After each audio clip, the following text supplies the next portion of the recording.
একটা র্যাপিড ফায়ারে আমরা আসি। নরেন্দ্র মোদী নাকি অমিত শাহ?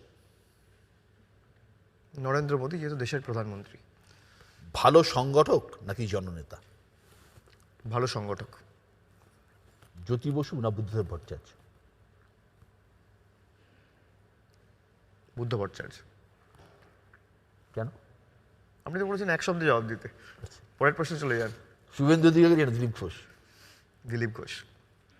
তারুণ্য নাকি অভিজ্ঞতা? দুটোই। রাম নাকি দুর্গা? দুর্গা।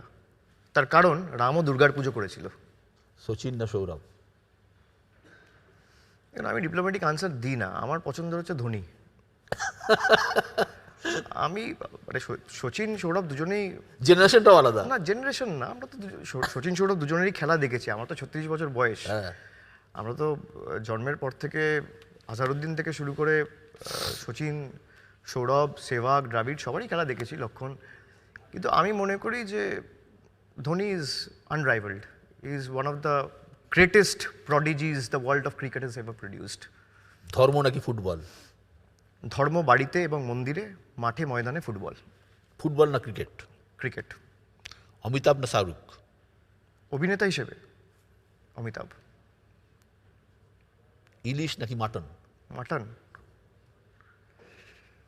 দীপিকা না আলিয়া? দীপিকা। কেন? পছন্দ। এড শেরান নাকি Arijit Singh? Arijit Singh, any day. Diamond Harbour না দক্ষিণ কলকাতা? ডায়মন্ড হারবার না, দক্ষিণ কলকাতা। দক্ষিণ কলকাতা আমার জন্ম, আর ডায়মন্ড হারবার তোমার কর্মক্ষেত্র, দুটোই। ছাত্র রাজনীতিকে উত্থান নাকি প্যারাশুটে তারকা প্রার্থী?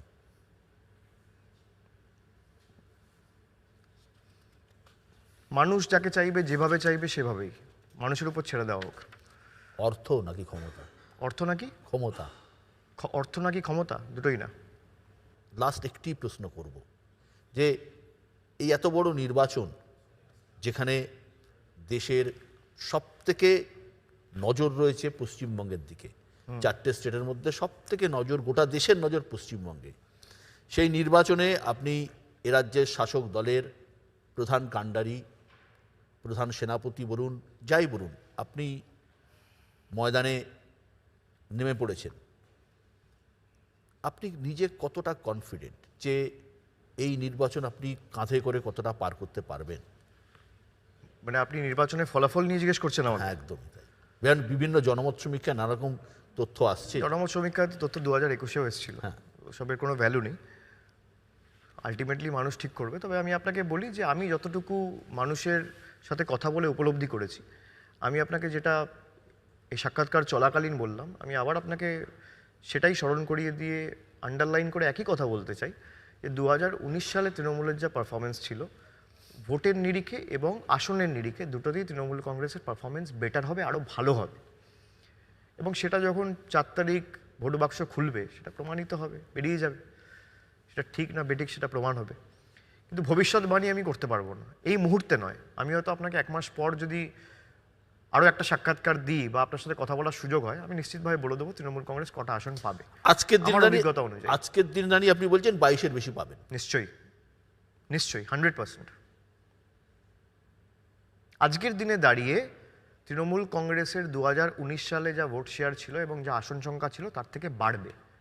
22-এর থেকে তো বেশি 23ই হয়, 21 তো হয় না, তাই হবে।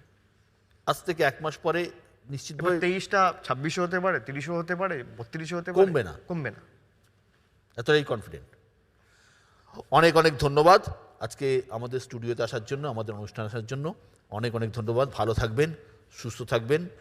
আপনাকে অগ্রিম আপনাদের সবাইকে অনেক ধন্যবাদ আমাকে আমন্ত্রণ জানানোর জন্য। দর্শকবৃন্দ সকলকে অনেক অনেক ধন্যবাদ। নমস্কার।